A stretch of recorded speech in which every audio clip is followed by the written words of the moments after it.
The views and opinions of this broadcast do not reflect the views and opinions of Armed Media, New Productions and its affiliates. Enjoy the show. Pump up the volume on your parenting with Parent Pump Radio. Tune into something different that makes a difference. At Parent Pump Radio, instead of a ripple, we choose to create a splash. Get energized, get inspired, and get informed with how to parent in the new millennium. With your host and parent coach super guide, Jacqueline T.D. Wynn. Hi, this is Jacqueline T.D. Wynn. Welcome to Parent Pump Radio. Our show is all about dynamic family leadership, financial freedom, and leaving a profound legacy for our children. So parents, if you're tired of working 8 to 6 and scared of what's going to happen to the market, wondering how you're going to fund your retirement and maybe your children's college fee, and you want to start earning stable, cash flowing, appreciating income, we can teach you. We can help you create a safe, personalized real estate portfolio generating at least $10,000 a month, one house at a time. Involve your children in creating wealth, and you can invest alone, of course, but when you involve your family, you empower your children to become financially literate and able to manage their own lives. When you have a family business, you and your kids always have something to talk about. Wealth building brings families together, kids, teens, and parents. Investing is really the new family sport. So what we can do is we find, we acquire, we renovate, and we also manage the property. So we build knowledge and wealth in as little as 2 hours a month. You can start earning income. So schedule your Is Real Estate Right for Me educational call with me today. Go to my website at integrativeminds.com. There you can also order my books, True Legacy Wealth, Creating Generational Wealth Through Real Estate Investing, and also Real Estate Investing for Women. So our show is available on iTunes, Google Play, Stitcher, YouTube, and syndicated on rethinkradio.org, oneideaaway.com, and ARM Radio. We have a wonderful guest for you here today. He is the founder and CEO of Pearl Lemon, a multi-award-winning SEO agency in London. And yes, he's coming all the way from England today. He is the youngest of 5 children to migrant parents who came to India for a better life. And now the uncle to 9 nieces and nephew. He has spent most of his life around children and spent the best part of his 20s living like one. Now, as a marketing agency and software company owner at Pearl Lemon, he's also a TEDx speaker, ultra marathon runner. We'll talk to him more about that later. He spends much of his spare time using what he's learned to connect, educate, and hopefully inspire children in his family. And he's here today to inspire you and your children. So ladies and gentlemen, I'd like to introduce you to Deepak Shukla. Hi, Deepak. Hey, thank you so much for the introduction. It's always weird when you hear a bio spoke out loud about yourself. You're like, is that me? You kind of just, we just kind of get on with it, don't we? You're like, you're caught up in the grind, and sometimes people would tag me like, Jacqueline, do you realize what you did? And you're like, yeah, I guess I did do that, didn't I? It didn't really fit. So thank you for the introduction. I'm really excited to be on your show today. So thank you so much. Thank you so much. We have a great topic. Before we get there, I want to brag a little bit about you to my listener because this is one of the reasons why I had to have you on, because not just about, our kids. I was really impressed. You ran a marathon, completed 33 marathons so far, completed 2 Ironman. You have inked over 40% of your body. That's just to name a few. Talk about some of this stuff. Yeah. Listen, I love adventure. Okay. I love making the most of the opportunities that we have in front of us, and life is there to be grabbed. It is a real thing. There's opportunities that, are forever around us. And I am definitely someone who's way more yes orientated than I am no. And, whilst sometimes, less often than not, it's bad for me or I get into trouble, most of the time I'm like, yeah, let's give it a go. It's like, yeah, why not? As you quietly outlined, it's a reason that, we're together today, because you're right.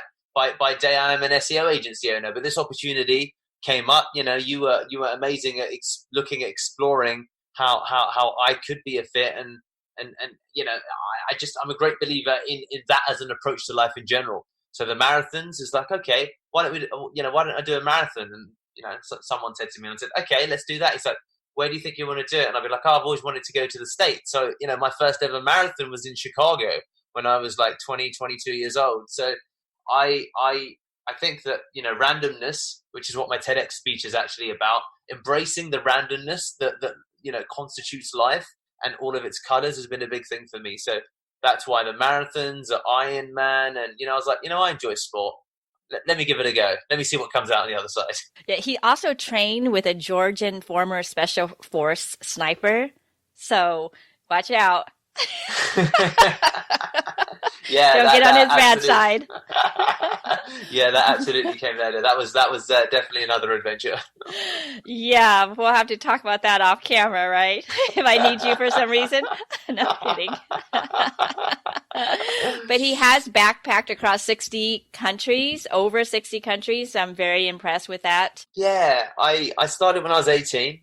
And I kind of just didn't stop really. Any opportunity out of school, and that was back in 2004. So so the parents that are listening will probably identify with what 2004 is. It's like, oh, okay, yeah, I remember. But it's a little while ago now since I first started backpacking, and so I was 18 when I went, and then I kind of stopped backpacking at about 24, 25, and then I switched to living abroad.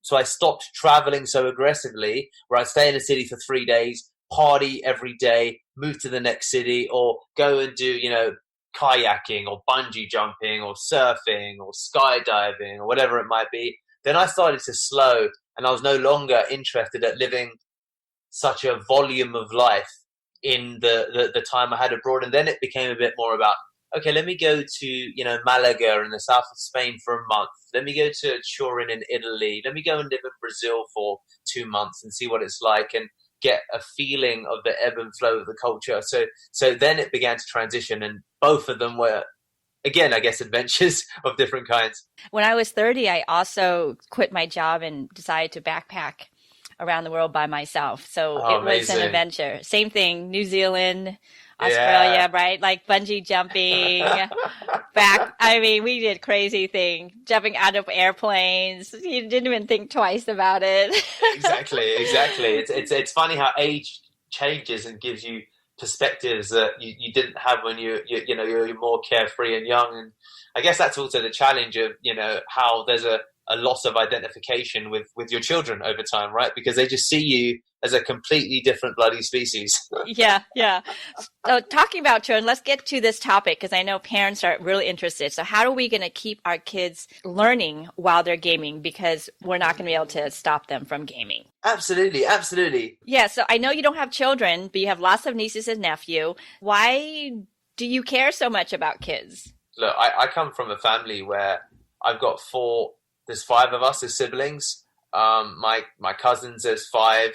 My other cousins, there's 3 or 4. We grew up, and my cousins were my friends. That was my social network. Everything was almost like a continual running political dance, but family politics. And that was the environment that I grew up in.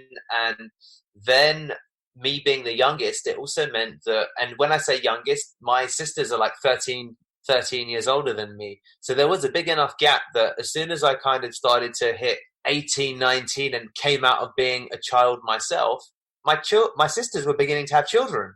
So then again, and the youngest beneath myself, whilst I'm the youngest in my family, my immediate family, there's cousins that were younger than me by a couple of years also. So as I transitioned from, being a teenager into, going to university, I began to, discover that there were, again, babies all around me because of my siblings. So I think that I've always been around children because, as you pointed out, I like adventure. I think to that degree, I've always just felt like a big kid at heart because, I quit kind of my formal career rather.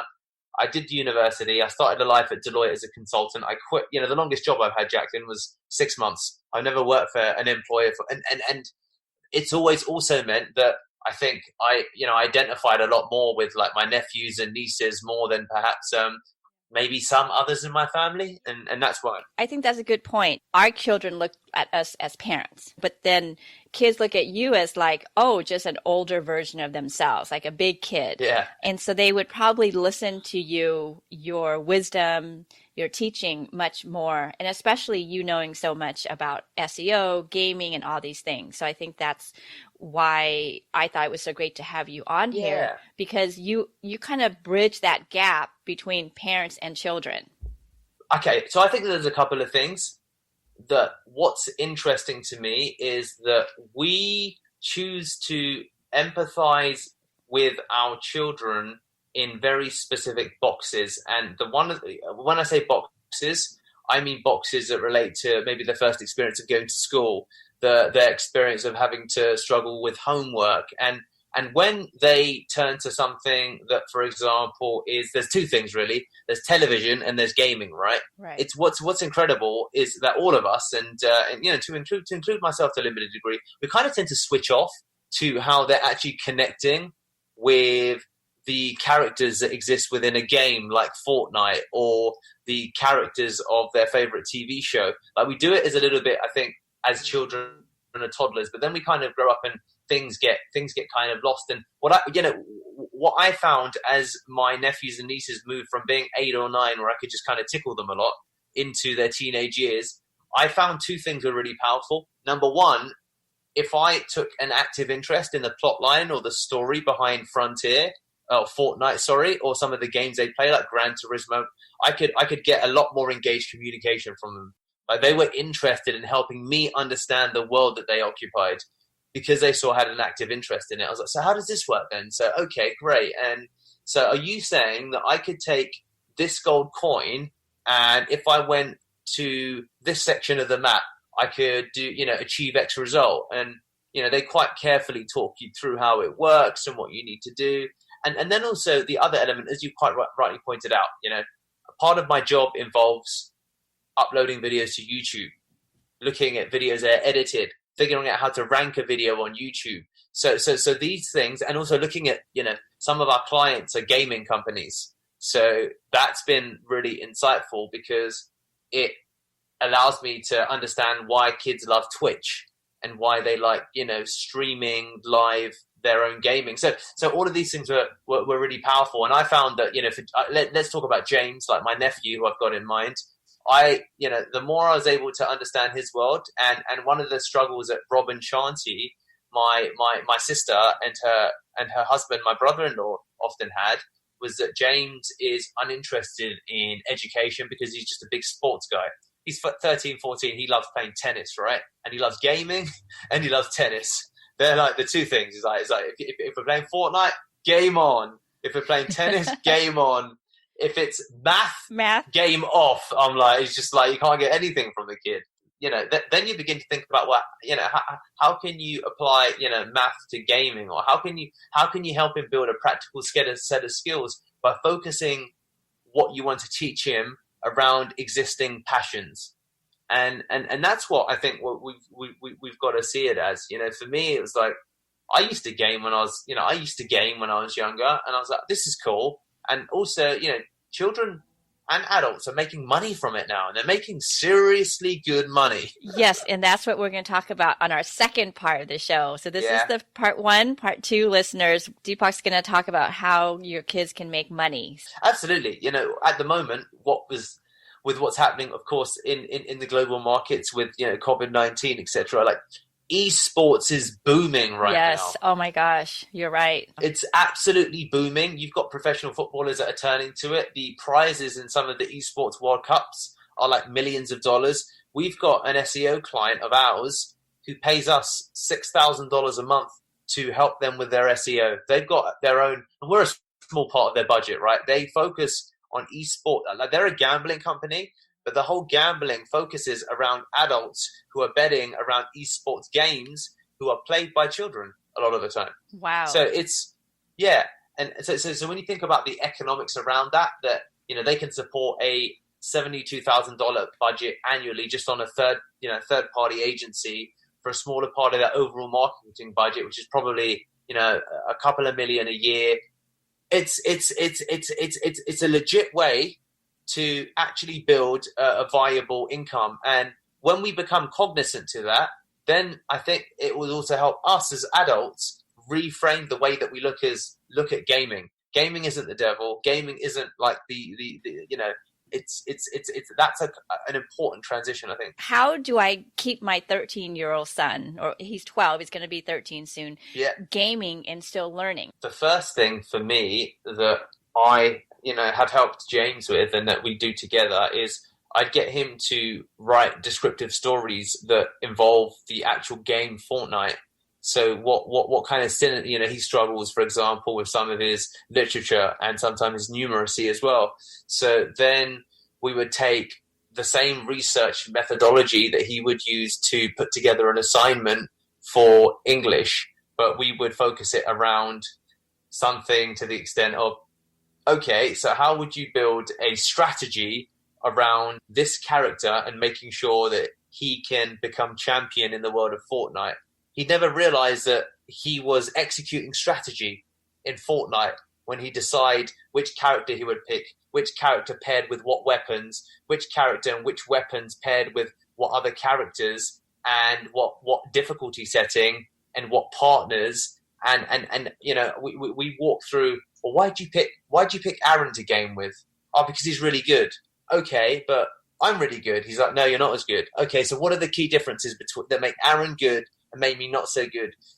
I began to engage with James on that level. We begin to start teasing out the nuances. So without realizing it, he was beginning to build like a SWAT analysis. I was like, you're doing strengths, weaknesses, opportunities, and threats. So I'd say, so what's a threat to, he's like, it's a bit annoying. Like mum comes home and then she gets annoyed. So I was like, so we consider your mum a threat to the game, right?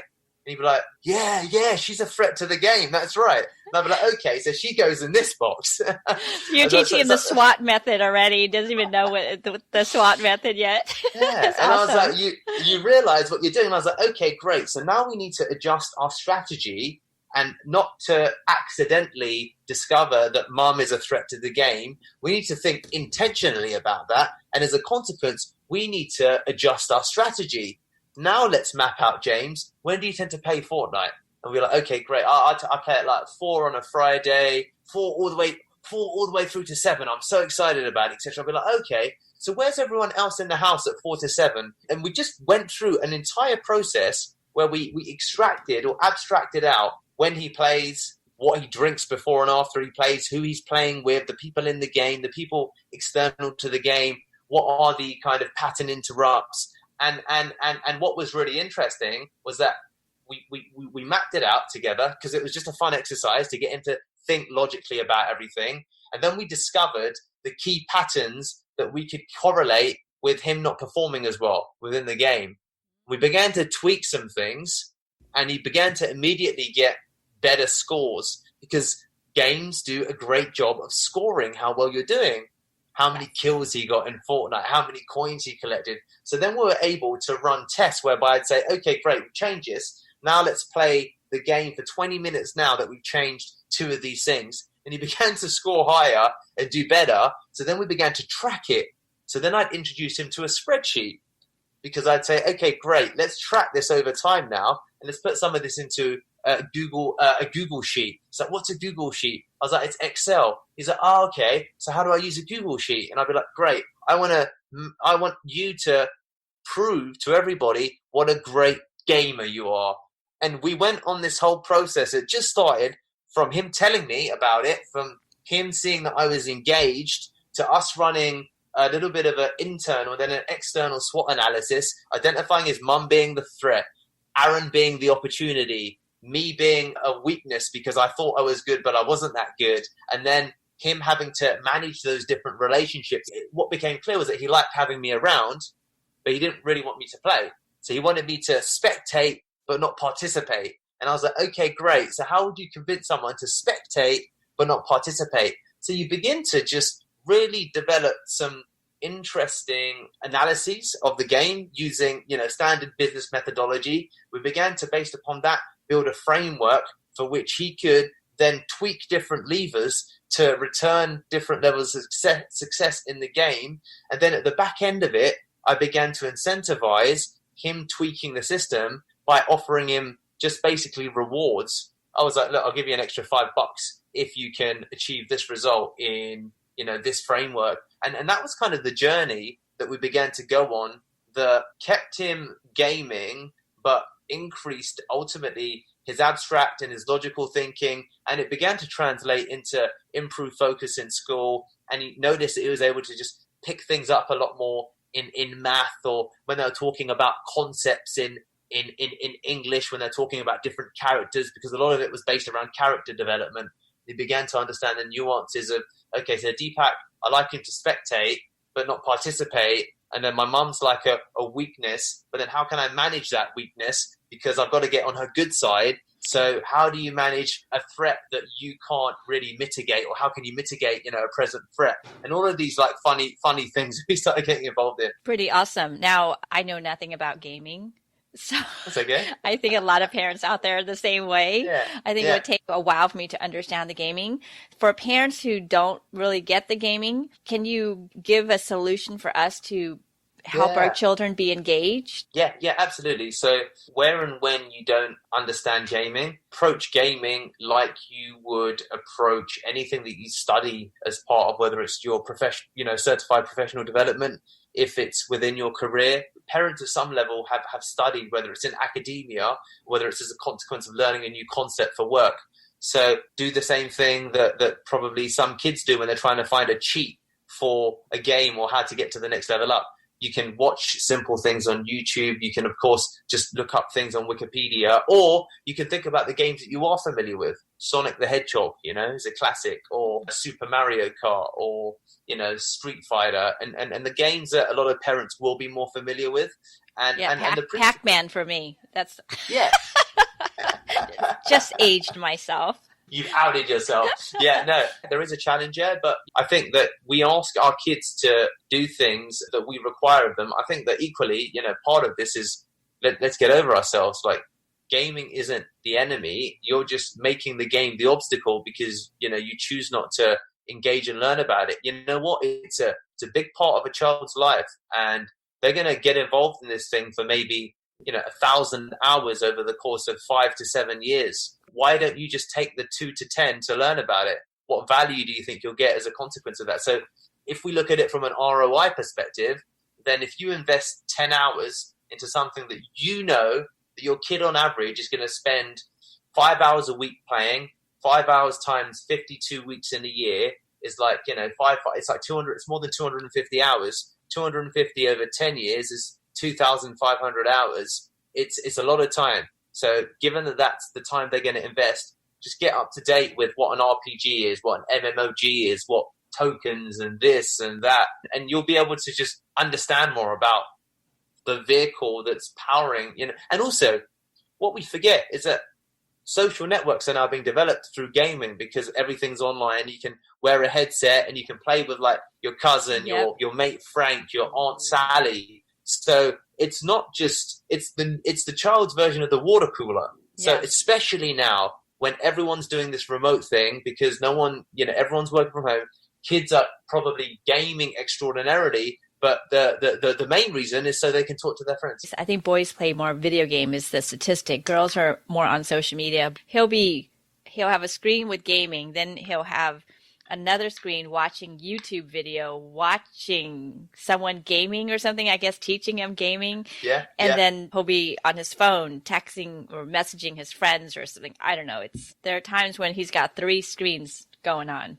No, absolutely. I mean, it's the natural, I think, evolution of us watching cinema and then us becoming cinema through reality TV shows, and then us watching the reality TV show, then us watching the live commentary of the live reality TV show whilst having a mobile phone in our hand and responding to a friend on WhatsApp. It's the same thing. It's the same thing. It's just a different media. It's a different subject, but the same kind of medium. And like you said, kids are making millions, hundreds and thousands. Let's start there.